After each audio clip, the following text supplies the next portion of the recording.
nderuar miq, mirë se jemi sërish në emisionin dhe takimin tonë të përjavshëm çdo të thotë. Do të flasim sot për një temë pak të rëndë, një temë e cila shpesh edhe keq kuptohet dhe me cilën abuzohet jo pak. Do të flasim sot për termin qafir.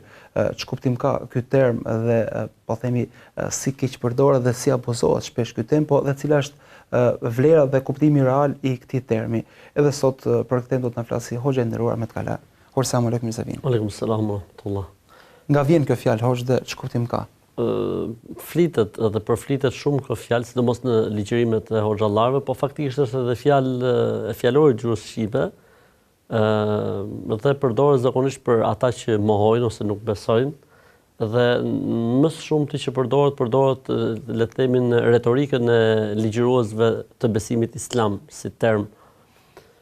Normalisht origjina e termit vjen nga mbulimi i diçkaje. Për këtë arsye quhen bujqit, flas në gjuhën arabe quhen kufar, siç e përmend Zoti në Kur'an.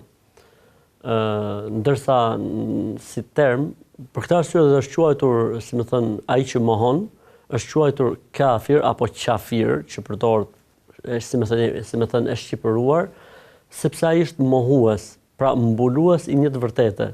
E vërteta është dhe ky e mbulon, pra e mohon të vërtetën, e fsheh të vërtetën. Pra bujku fut farën dhe e mbulon, ndërsa mohuesi të vërtetën e mbulon zemrën e tij. Po. Ky është në kuptimin le të themi etimologjik, ndërsa në kuptimin terminologjik si term nënkupton çdo fjalë ose vepër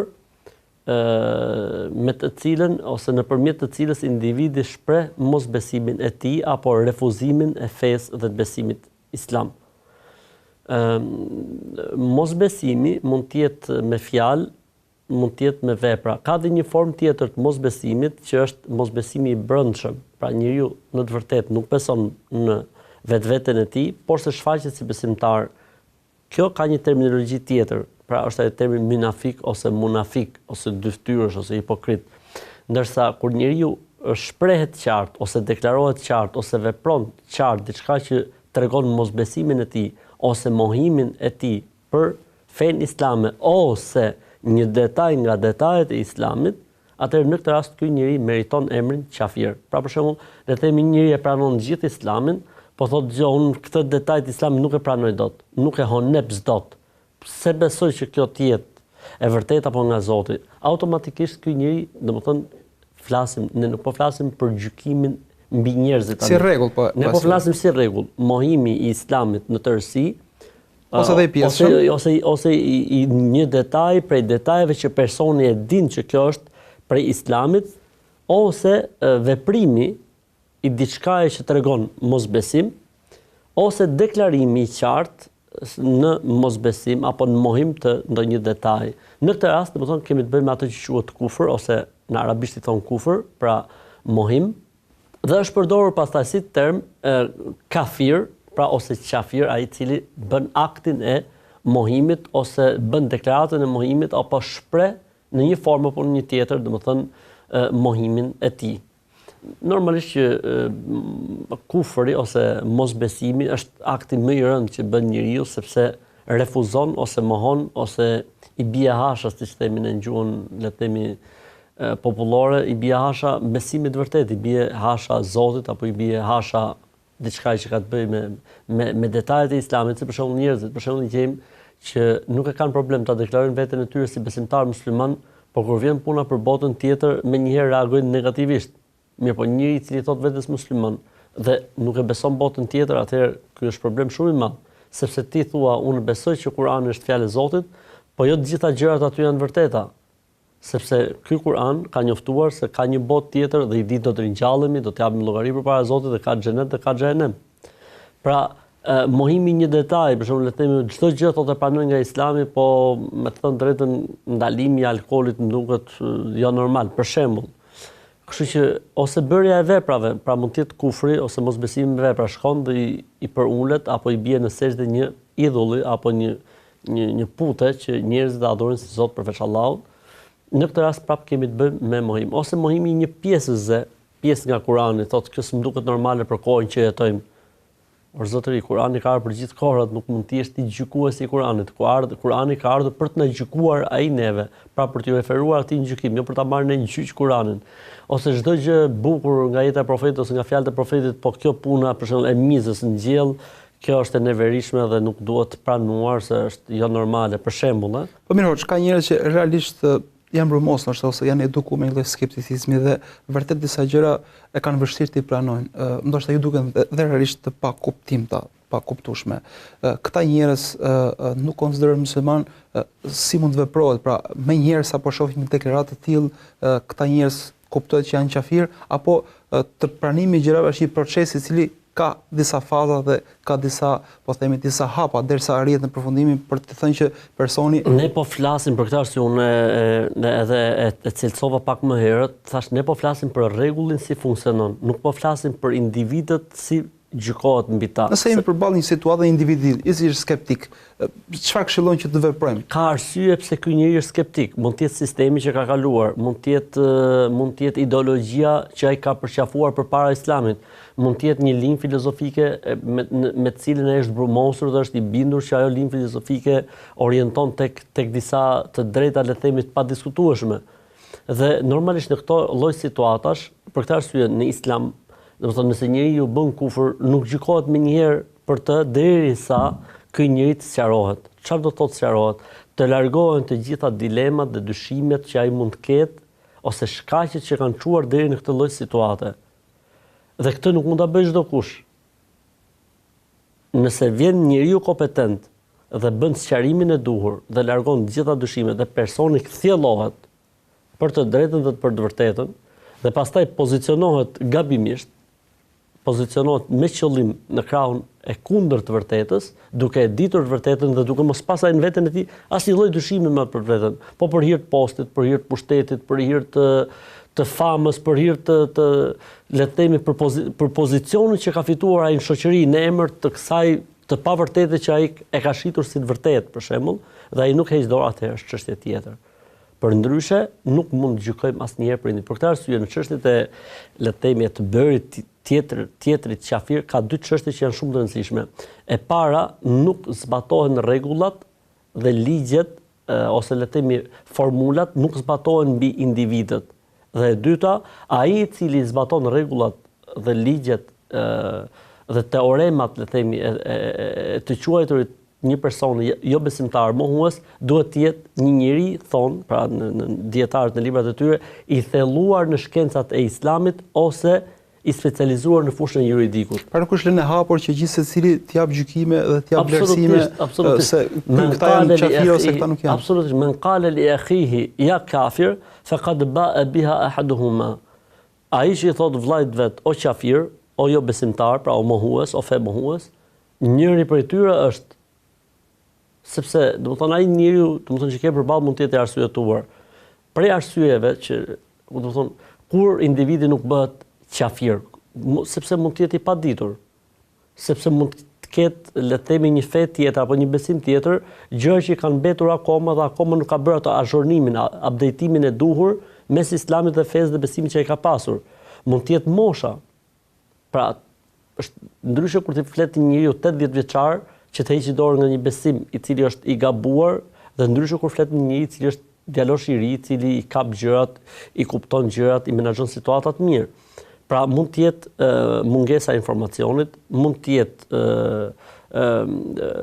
jetë mosha e tij që çon në këtë. Mund të jetë një modeli negativ hoç i cili pra dikush është paraqit një model negativ i personit, po themi me hijab. Vazhdimisht ka pas një person negativ me hijab dhe ka menduar se hijabi nuk është pjesë e fesë sepse modeli që ai ka parë ka qenë negativ. Kjo futet tek mungesa e informacionit. Pra, ignoranca ose mosdituria. Tham pra, mund të jetë ignoranca, mund të jetë mosha, mund të jetë rrethanat dhe vendi ku ai ka jetuar. Ai për shembull në vendin ku ka jetuar, kjo gjëja që ne themi është kufër dhe mosbesim, është shitur si Islami i pastër. Kështu që, domethënë, ai person mund të jetë se ai është i detyruar. Ai thotë unë nuk heq dorë dot në pamje të jashtme sepse po të heq dorë rrezikoj jetën time. Për shembull, kemi rastin e Nexhashiut. Nexhashiu, mbreti i Abisinisë, asnjëherë nuk e ka hequr kryqin nga qafa. Se ka qenë pushtet dhe derisa vdiq. Kur vdiq, profeti alayhis salam i fali xhenazën në Medinë në mungesë, që quhet salat al-xhenaza al-ghaib, falja e xhenazës për njeriu në mungesë. Ai e dinte të vërtetën, e kishte deklaruar të vërtetën, ishte deklaruar si musliman, por nuk e shfaqte dot sepse gjithë pallati mbretëror, gjithçka ishte. Kemi rastin e Herakliut, i cili kur deshi të deklarojë Islamin e pa që situata në sallë u bë kaotike dhe tha jo, unë thjeshta desha të provoj se sa ju me të vërtetë jeni të kapur në fen tuaj dhe u tërhoq. Pra ai e kuptoi të vërtetën, dy shokët e tij e pranuan Islamin dhe u shpallën heretik dhe u ekzekutuan, dhe ai e kuptoi që i bie me lodh shumë keq. Mirë, po Herakliu e ka deklaruar vetaj në vetveten e tij, në të vërtetë për këtë nuk ka informacion. Pra duket sigurisht shumë e fshehtë dhe shumë e vështirë për të kuptuar nga njerëz cilët janë larg, po themi, personit dhe nuk ja dinë atë sekretet ose situatat private. Po cila është rreziku kur hapet dera dhe njerëzit lehtësisht japin gjykime. Pra çfarë pasojash ka kjo pastaj brenda komunitetit dhe marrëdhëniet me të cilët ndërtojnë besimtarët në radh park, domethënë përhapja e lehtësimit të gjykuarit mbi njerëzit çon në një problematik shumë të madhe që është lehtësimi i dinjitetit të besimtarëve. Dinjiteti i besimtarit në Islam është i shenjtë, është i paprekshëm. Profeti alayhis salam domethënë ka ndaluar që edhe njeriu të vdekur, edhe njeriu e vdekur mos ta dëmtojmë, e jo më njeriu e gjallë apo të prekim në dinjitetin e tij. Për këtë arsye tha në haxhin e tij të lamdumires, në çfarë dite jemi? Jemi në një ditë të shenjtë. Në çfarë muaj jemi? Jemi në një muaj të shenjtë. Në çfarë toke jemi? Jemi në një tokë të shenjtë. Atëherë tha dijeni se gjaku, pasuria dhe dinjiteti i një besimtari është më i shenjtë tek Zoti ose më e shenjtë tek Zoti se shenjtëria e kësaj dite, se shenjtëria e këtij muaji dhe shenjtëria e kësaj toke. Në momentin që njerëzit tani me paditurinë e tyre, me mungesën e duhur të informacionit, fillojnë edhe domethënë hapin derën e gjykimit për njerëzit, domethënë prekin dinjitetet e njerëzve, prekin le të themi erëzën e besimtarit, sepse në fund fare besimtari mbahet me besimin e tij, dhe ti atë besimi e mohon.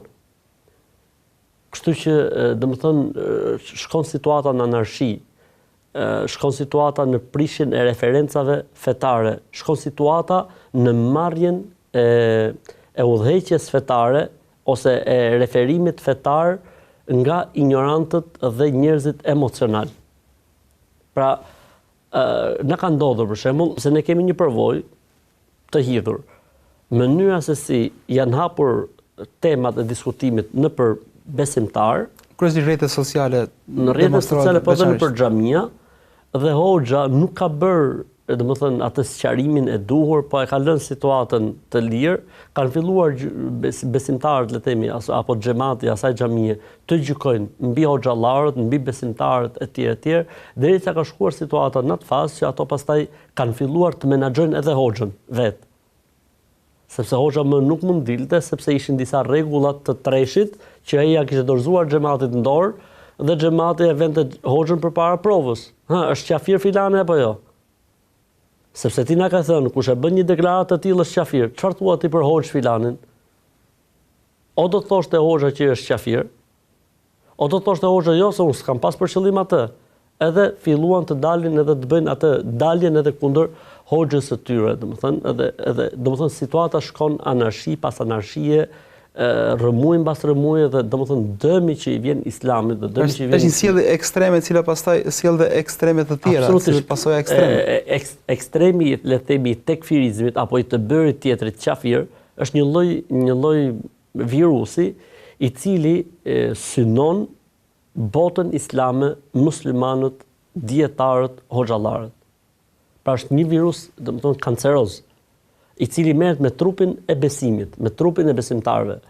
Nuk ka ndodhur ndonjëherë që këta njerëz të kenë qenë, le të themi, mbështetje për Islamin apo për muslimanët. Gjithmonë kanë qenë shkatrues të projekteve të Islamit, të thirrjes në Islam, të propagandimit të Islamit në mënyrë se si ata artikulojnë, në mënyrë se si ata referojnë, në mënyrë se si ata manipulojnë ignorantë dhe të paditurit, dhe ne kemi fakte të qarta se sa njerëz janë mashtruar prej tyre dhe kanë lëvizur nga vendet perëndimore, nga Shqipëria dhe kudo të kanë shkuar në vende të cilat, hoxhallarët dhe dietarët, ipshin fetva që nuk duhet të shkojmë, situata nuk është e qartë etj. Por ju po thoni se kjo është një lloj tendence nga individ ndryshëm. Që do thotë se në momentin që dëgjojmë ligjërim, i cili vazhdimisht përdor pra këtë termin, këta qafirat, ata qafirat, do thotë që duhet të tregojmë të kujdesshëm ndaj këtij ligjërimi, ta marrim me rezerva. Absolutisht. Një ligjërim i cili ka nota të shtuara. Në momentin që ne nga një hoxh X apo Y hasim vetëm këtë lloj terminologjie dhe të folur me vulgaritet apo me gjuhë, le të themi, me gjuhë vulgare, po, kështu të themi, kundër jo besimtarve, me kuptimin që qafirat, po edhe ata që i mbështesin qafira, po edhe ata që bëjnë këto janë qafira. Në momentin që gjejmë vazhdimisht këtë term, domethënë unë them që duhet marrë me rezerva. Është normale që hoxha duhet trajtojë në xhami edhe çështjen e kufrit, edhe çështjen kur njeriu është qafir dhe kur bëhet qafir dhe cilat janë kushtet, cilat janë kriteret që duhet plotësohen etj. Kjo është më së normale, po është një ligjërat, është një temë që mbahet, është një cikël mësimesh, është një kurs që mbahet, po jo që të jetë ligjërata e hoxhës apo ligjërata pjesë e diskursit të vazhdueshëm dhe pjesë e ligjërimit të vazhdueshëm jetë në të njëjtën tematik. Atëherë kjo është problem, pastaj gjë që tregon se njeriu mund të ketë, pra në të shumtën rasteve, problematika të tilla. Prandaj le të shërbej kjo si një lloj këshille që në momentin që hasim ligjërues të tillë që vazhdimisht, domethënë, tema kryesore është qafirat, janë qafira, ata që mbështesin qafirat, ata që bëjnë si qafirat, ata janë në shërbim të qafirave, ose godasin hoxhallarët, që janë pika referencë e popujve dhe e besimtarve, sepse ata që mbështesin këtë janë ashtu, sepse ata që i shërbejnë dhe pranojnë me shihatin apo komunitetin musliman apo bashkinë islame janë jo besimtar, janë qafira, nuk duhet falemi mbas tyre sepse bashkia islame apo komuniteti apo me shihati i bindet shtetit dhe shteti është qafir dhe kush i bindet qafirit është qafir. Në momentin që ne do të dëgjojmë ligjërata të tilla, në momentin që ne do të dëgjojmë ligjërime të tilla, atëherë ne duhet të jemi sa më larg këtyre njerëzve. Ose për shembull vjet tema e diskutimit mbi votimet apo të votuarit, kush voton është qafir, kush del për votime është qafir. Duke sigur ka njerëz që kanë qef ti trajtojnë këto tema në mënyrë të vazhdueshme dhe këtë pjesën e qafirit ta shtrinë në gjithë shoqërinë. Ishte për shembull tani rasti i votimeve në Maqedoni. Këta kanë punuar, domethënë si të rekrutuarit le të themi e palës tjetër kundër faktorit shqiptar në votime. S'duhet dalin votime, se kush del në votime është qafir, sepse ai që voton është qafir, se po votuam do të thotë se kemi pranuar ligjin e tagutit. Pra shpesh janë dhe njerëz asocial, dhe njerëz të cilët nuk jetojnë normalisht në shoqëri. Automatikisht kanë sjell dëm për shqiptarët, sepse mund të jenë ndikuar prej tyre le të themi një përqindje e caktuar, që kjo përqindje mund të ndikonte le të themi në faktorizimin e faktorit shqiptar në Maqedoni, sidomos në Maqedoni. Kështu që këta njerëz janë argat të shkjaut kur i thon, ndoshta ata nuk e dinë që po bëjnë argatin e drejtit, po bëjnë argatin e të keqit. Mirë po ato e bëjnë me vullnetarizëm, se hajde dhe për shembull të paguheshin, hajde se po nxjerrin bukën e fëmijëve duke bërë. Jo, ata e bëjnë me vullnetarizëm dhe e bëjnë me sinqeritet. Ata me atë vetën mendojnë se po bëjnë punën më të mirë dhe po i shërbejnë. Ata besojnë se po i shërbejnë Islamit. Kjo lloj rrymë faktikisht e ka origjinën qysh nga koha e sahabëve, kur një rrymë e tillë po ka qenë më e thekur, më ekstreme, thoshin për shokët e profetit se janë jo besimtarë.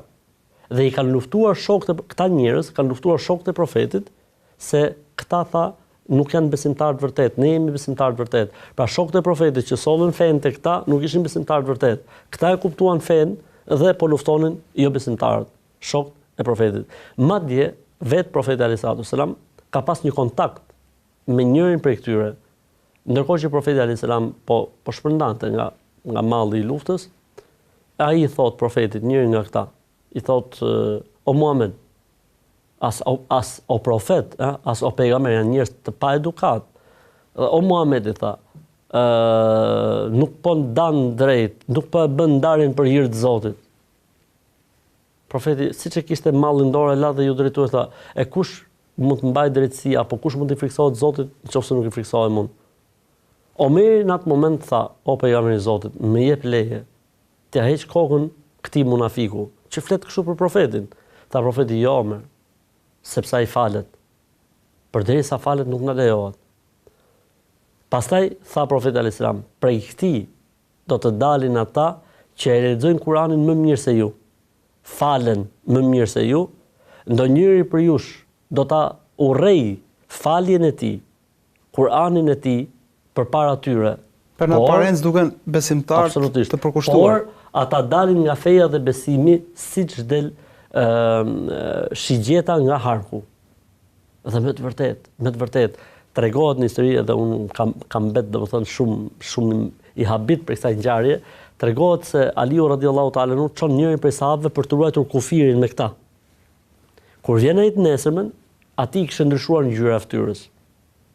Aliu radhiyallahu ta'ala ka qenë prej sahabëve më të zgjuar, domethënë ka pas një mpretësi Aliu radhiyallahu ta'ala që se ka pas njëri.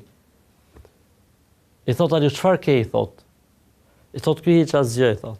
Thot ti e ke diçka? Thot s'kam gjë. I thot Aliu radhiyallahu anhu, se të çfarë ka ndodhur? Ky kishte qenë në vin e fundit dhe kampin e Khawarijve e kishte poshtë vetes tij. Çfarë ndodh? Gjithë natën ky dëgjon vetëm Kur'an dhe namaz. Dhe ky tani fillon të vinë dyshimet, tani ne muslimanët, shokët e profetit, kë po luftojmë.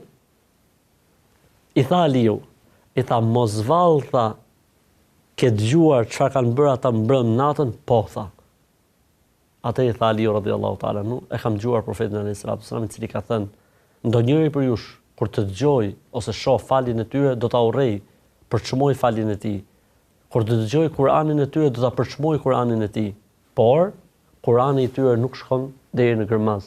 Dhe ata dalin nga feja siç del shtiza siç del shigjeta nga harku. Pra ideja është domethënë kjo lloj rrymë, kjo lloj tendence nuk është e tanishme, është e hershme dhe ka origjinë, le të themi, të duarve të fshehta si një lloj forme për të shkatruar Islamin. Edhe këta njerëz në kohën që ne jetojmë, në mënyrën se si ata kanë artikuluar, në mënyrën se si ata kanë paraqitur Islamin, në mënyrën se si ata kanë ligjëruar për Islamin, në mënyrën se si ata kanë hapur disa tema të cilat kanë qenë as pak të momentit dhe të kohës për të diskutuar, i kanë bërë njerëzit domethënë që të urrejnë Islamin, apo edhe atë Islam që e kanë pasur, domethënë thonë që ne s'kemi lidhje me Islamin, apo ta urrejnë Islamin apo të dalin prej Islamit. Për këtë arsye ne si musliman duhet të merremi me veten tonë dhe nuk duhet të merremi me njerëzit. Okej, ne duhet të mësojmë rregullat e Islamit, që mos bijem në kufër, pra që ne mos bëjmë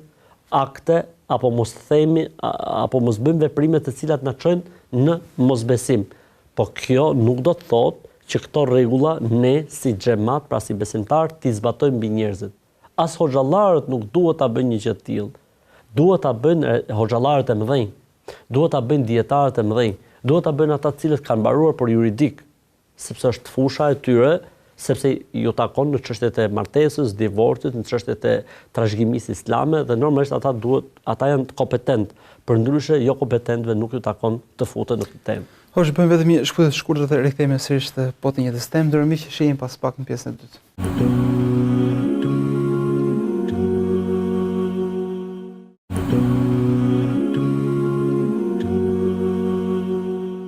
Rikthehemi sërish miq në këtë pjesë të dytë, po flasim pikërisht për fjalën qafir, ç'kuptim ka dhe cilat janë disa prej rreziqeve që ofron kjo tendencë për të folur vazhdimisht për qafirat, për kufrin dhe për këtë problematikë. Për te seriozitetit kur theti qafir, nganjëherë përdoret kështu në zhargonin popullor dhe për të thënë se njëri është lojal ose është del parak ose është shumë i zgjuar, është qafir, Eldinak, pra. E di të vërtetën, po bën një akri. Qafir, domethënë as sa i zgjuar, sa i rrezikshëm që je. Okej. Ndërkohë mund të ndodhë realisht që mund të jenë përballë dikujt i cili refuzon besimin në vetdije ose i përket i besimit tjetër, por nuk është besimtar, nuk është musliman. Ky është, le të themi, qafir në kuptimin e vërtet. I vërtet dhe i deklaruar, pra e refuzon me bindjen e tij. Pavarësisht ndoshta ka për atyre që thotë gjë, unë nuk besoj besoj thot, po mos më thuaj qafir. Po, ndoshta i duket pak e rëndë si fjalë, po ndërkohë ai mund të ketë përqafuar, domethënë mjaft në teori ose filozofi ateiste.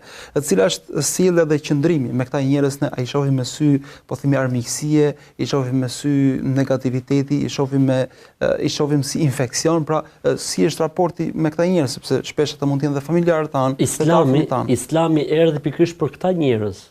Edhe ne deri dje kemi qenë ndoshta të tillë njerëz. Pra, po mos ishte, le të themi, kjo lënd, nuk do të vinte Islami për të bërë pastrimin dhe për të bërë dallimin. Si u soll profeti, njerëzit ose shoqëria në të cilën erdhi profeti alayhis salam, ishin besimtar apo ishin qafira, pra jo besimtar, ishin qafira. Si u soll profeti alayhis salam? Në formën më të mirë, në komunikimin më të mirë, në normat më të larta të edukatës, i besonin pasuritë e tyre, fshihnin tek profeti alayhis salam thesaret e tyre. Pra edhe pse nuk e besonin se ai është profet apo e mohonin faktin që ai është profet, kur kishin për të ruajtur diçka e çonin tek pejgamberi alayhis salam. Kështu që sjellja jonë dhe edukata jonë me njerëzit përkundrazi është çelësi më i rëndësishëm për të zbuluar të vërtetën që ata e kanë mbuluar për shkak të paditurisë, për shkak të ideologjive, për shkak të filozofive, për shkak të feve apo besimeve të tjera, apo për shkak të dyshimeve që nuk ka arritur kush t'u zbuloj këto dyshime apo t'u largoj këto dyshime. Unë mendoj se, le të themi, arma ose vegla apo quaj çfarë dush, më e fuqishme për të përballur është edukata dhe sjellja e mirë. Pra kufri është mes tyre dhe Zotit të tyre, nuk është diçka me cilën ne duhet të bëjmë gjykime dhe llogari. Zoti i Madh e lavdroi profetin alayhis salam pikërisht për edukatën e tij. Wa innaka la'ala khuluqin adhim. Ti o Muhammed ta je njeriu më i sjellshëm, më i edukuar, ke moralin më të lartë. Profeti alayhis salam ishte i tillë pikërisht me këta njerëz. Me mëshirën që ty Zoti të dhuroj, ti ke qenë i butë me njerëzit, se nëse ti o Muhammed do të ishe i zymt apo i ashpër apo i vrazhd, njerëzit do të largoheshin prej teje. Pra nuk bëhet fjalë këtu për gënjeshtër, edhe për mimikën e fytyrës. Ne duhet të jemi shumë të kujdesshëm, sepse kemi të bëjmë një kategori njerëzish të cilët kanë, siç e tham, arsyet e tyre pse janë jo besimtarë, pse janë qafira. Ne detyra jonë cila është? Ti vetë dijsojmë. Në momentin që ne nuk do të kemi taktin e duhur, në momentin që ne nuk do të kemi dijen e duhur, në momentin që ne nuk do të kemi qasjen e duhur ndaj personit, ndaj individit, ndaj shoqërisë, ndaj fenomenit, atëherë ne mund bëhemi shkak që ata edhe të vazhdojnë edhe më shumë në mosbesimin e tyre, të vazhdojnë edhe më shumë në mohimin e tyre apo në largimin e tyre nga feja e Zotit. Kështu që gjithsecili prej nesh mund të jetë, unë gjithmonë e them, ndonjëri prej nesh mund të jetë për një person momenti i parë dhe i fundit që ai mund të përballet me Islamin si fe. Sepse ne, që i themi vetes musliman, ne jemi për të Islami, pavarësisht se ne vazhdimisht themi mos e ngatroj Islamin muslimanët. Tjetri që është përballë nesh nuk e bën dot këtë dallim. Ai thotë u përballa me Islamin.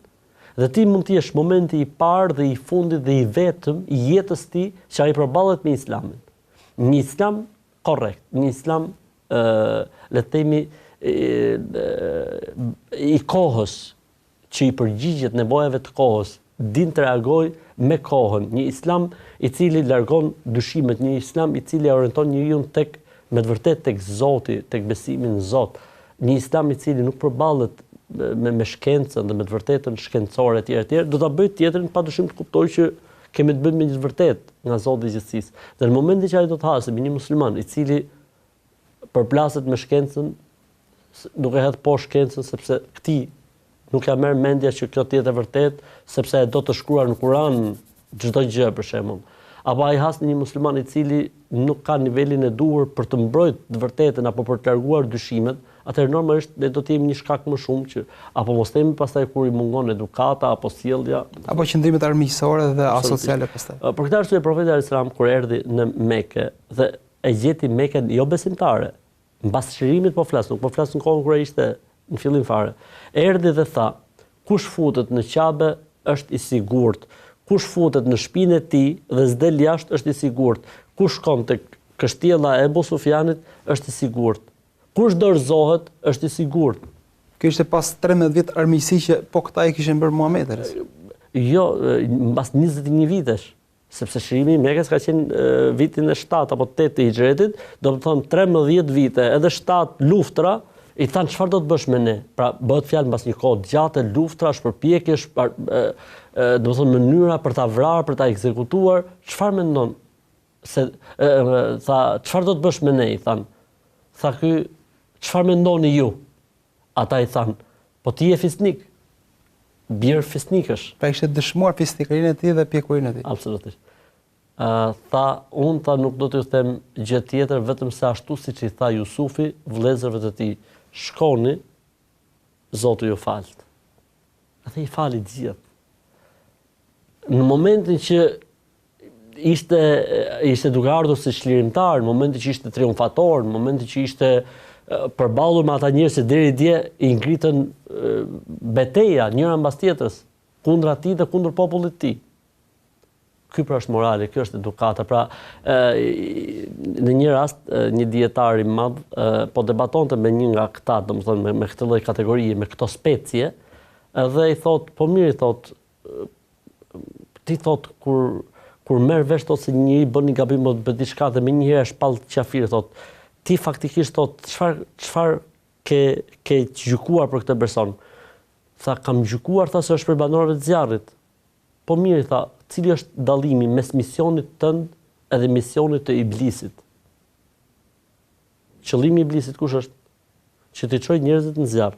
Po misioni yt që të shpallë njerëz si banorë të zjarrit. Domethënë, linjë tepër ekstreme, tepër e rrezikshme që normalisht shqyqyr Zotit ka dashur i madh i Zot që linja e hoxhallarëve shqiptar në të gjitha trojet nuk është një linjë e tillë dhe gjithmonë janë përballur dhe ne jemi ata që jemi të parë, që jemi përballur dhe jemi përbaltur dhe jemi akuzuar prej tyre si shitës të fesë, si shërbëtor të shtetit, si shërbëtor të Iluminatit, si shërbëtor të tagutit, sikur ne jemi në shërbim të anti-islamistëve kundër islamit, etj. Megjithatë, këto kanë qenë fjalë që i ka marrë era dhe ka një sfidë jo e lehtë edhe përballet me këtë lloj tendenca. Me këtë lloj fenomeni nuk ka qenë e lehtë. Ne domethënë kishim dëgjuar, kishim lexuar nëpër libra, kishim parë, por në momentin që ti hap një ditë inboxin dhe gjen kërcënime për jetën, për jetën tënde apo për jetën e familjarëve të tu, nga njerëz cilët mbartin emra islam, domethënë aty njeriu pastaj habitet dhe kupton që kjo lloj tendence është me të vërtetë, domethënë një lajm profetik i cili ka thënë se brez mbas brezi këta do të kenë filiza të gjallë derisa të shpallet dhe të vi Dexhali. Dhe kur të dalë Dexhali, thot profeti Alaihi Wasallam, këta do të jenë të parë që do të pasojnë Dexhalin. Dhe këtu ka një paradoks çuditshëm. Dexhali është kundër muslimanëve, kundër Isait Alayhis salam, kundër le të themi botës islame kur të shfaqet. Këta do të jenë të parë që do të pasojnë Dexhalin. Arsyeja është shumë e thjeshtë. Për këta muslimanët nuk janë musliman. Edhe Dexhali po lufton jo muslimanët, atëherë le të bëhemi me këtë kundër jo muslimanëve.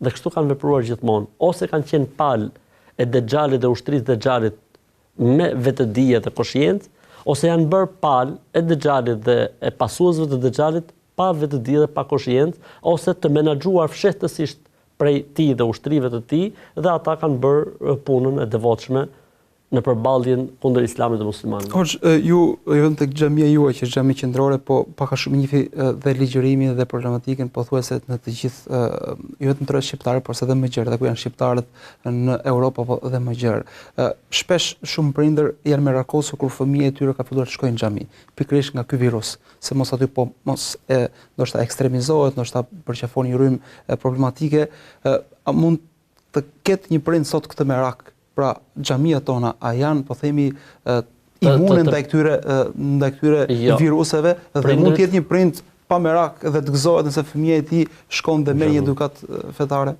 Është e vërtetë, nuk duhet të ketë prindi sot asnjë lloj meraku kur fëmia e tij shkon në xhami. Pra në momentin që xhamia është xhami e zyrtarizuar e linjës së autoritetit të përfaqësimit të zërit të muslimanëve në Shqipëri, në Kosovë ose në Maqedoni, absolutisht prindi do të jetë shumë i qetë, sepse këto xhami janë të imunizuara nga ky lloj fenomeni. Po, kujdes nga ato faltore apo nga ato xhami, të cilat janë jashtë jurisdiksionit të komunitetit musliman shqiptar për Shqipërinë, të Bashkisë Islame të Kosovës për Kosovën dhe të Meshihatit Islam për sa i përket Maqedonisë së Veriut. Në momentin që është jashtë institucionit, jashtë autoritetit fetar, i cili, si më thënë, menaxhon le të themi çështjet e Islamit, vakufeve në një nga këto vende, atëherë duhet parë çështja se si qëndron dhe ne patjetër duhet të referohemi tek hoxhallarët autokton, tek hoxhallarët vendas, tek hoxhallarët të cilët ecin me linjën e njohur zyrtare për të pyetur se kjo xhami e cila akoma nuk është futur jurisdiksion është okay apo nuk është okay. Kjo faltore apo ky hoxh që flet dhe mban ligjërata nëpër internet apo nëpër rrjete sociale është okay apo nuk është okay. Dhe në momentin që do të marrim okayin dhe rekomandimin nga hoxhallarët autokton dhe vendas, të cilët kanë shërbyer dhe shërbejnë, atëherë do t'i pranojmë, përndryshe nuk duhet t'i pranojmë dhe nuk duhet t'i çojmë fëmijët tanë. Për të hequr merakun e prindërve, le të lejohen fëmijët të shkojnë nëpër xhamia sepse do të jetë bekim për ata vetë, për fëmijët e tyre, por edhe për familjet e tyre.